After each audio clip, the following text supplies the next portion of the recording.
Hello po, good morning po. Ako po ay nagluluto ngayon ng lechon bulaklak.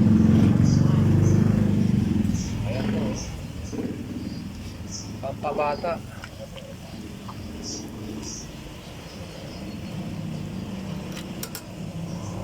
Na-pressure cooker ko na to eh. Tapos, may lasa na. Bawang, asin, pampalasa. Tapos prito na lang. Mamaya ay ako si Roddy Lopez po, yung lingkod at titikman natin ito mamaya kung ano ang side effect nito. Ito yung pampabata, yung tinatawag nila, putok-batok. Ayan.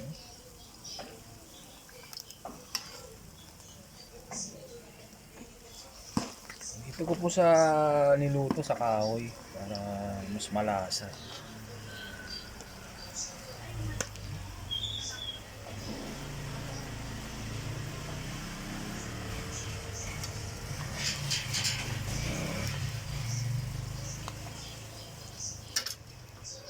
Apoy.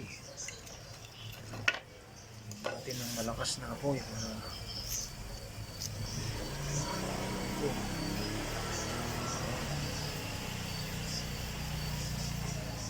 kabayan, medyo malapit-lapit na to.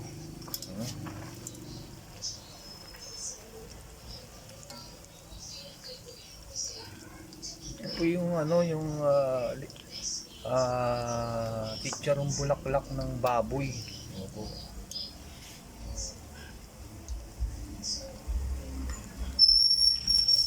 Ewan ko po anong parte nito kung ano ba to, yung buhay na taba ba to, ano. Ang alam ko to, mga buhay na taba eh, mga ganito. Opo. Parts ng taba ng baboy.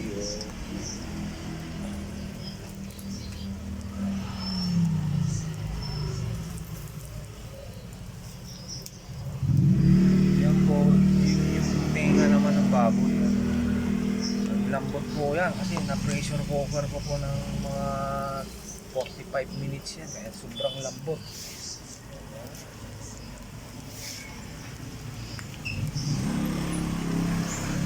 Kahit ko lang po kumain ng ganito, titignan ko ano epekto po sa talagay ko naman pagka yung pumuputok pagka ininuman mo to ng gin ay hindi siguro tatalab itong mga taba-taba nito. Pagka ininuman mo ng gin oo, gulo-gulo na po ano na to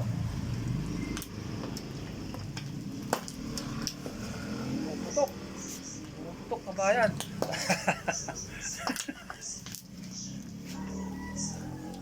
Pumuputok po kabayan. Ito po ako, nakaubad pa naman ako.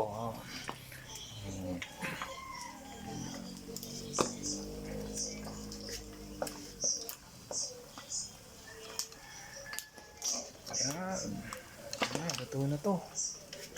Takpan lang natin to ng konti para ano. Putang ina.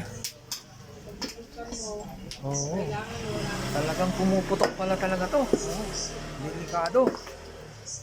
Delikado pala to. Lalo na malakas yung apoy ko. Walang apoy yan. Ayan po, parang parang may paputok sa loob. Pumuputok-putok. Chicharong bulaklak. Ito po yung mga kinds of dito po yung mga buhay na laman na buhay na taba ng baboy o kaya baka. Parts po ng mga taba-taba ng baboy. Pero ito, mga buhay po to. Hindi po siya yung sebo. Yung tinatawag nila sebo lang. Yan. Buksan natin. kabayan. Ako, nakakatakot.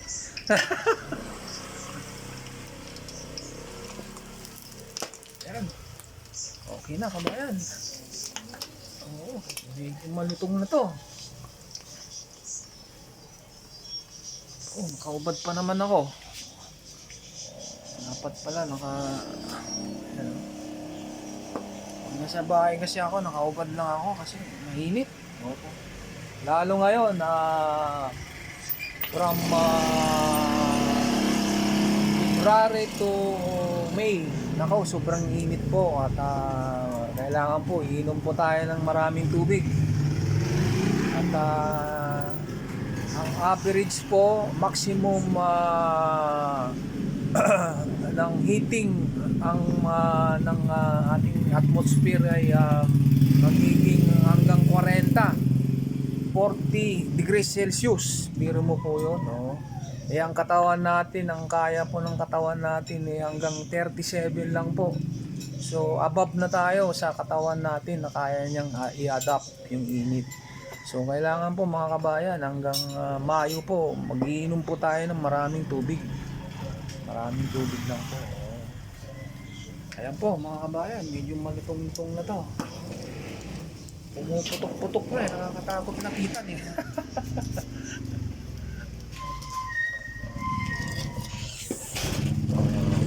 Pagsunahan ako lang pong kumain ito. Kaya sinusubok-subukan ko lang. Ako, ang lakas ng putok mga kabayan. Talagang pumuputok ng gusto. Parang kanyon ha.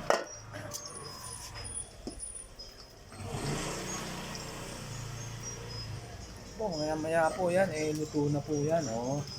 O, sige po mga kabayan, at tayo po ay mag-shot muna para hindi tayo ma-stress at lagi po tayong mag-iingat, ano. Sobrang init po ngayon, ay kailangan po ingatan po natin ang ating katawan, no. Kasi ang ating katawan, ito po yung ating puhunan, ano. Para maghanap buhay po tayo, no? Pag wala na po ito yung katawang panlupa natin, ay wala na po, hindi na po tayo makakapaghanap buhay. So wala na po, as in para rin tayong living dead yung tawagin po. So kailangan po ingat-ingat po sa ating katawan mga kabayan, at lagi po tayong mananalangin sa gabay ng Diyos, no? Sige po kabayan, ingat po kayo. Thank you po.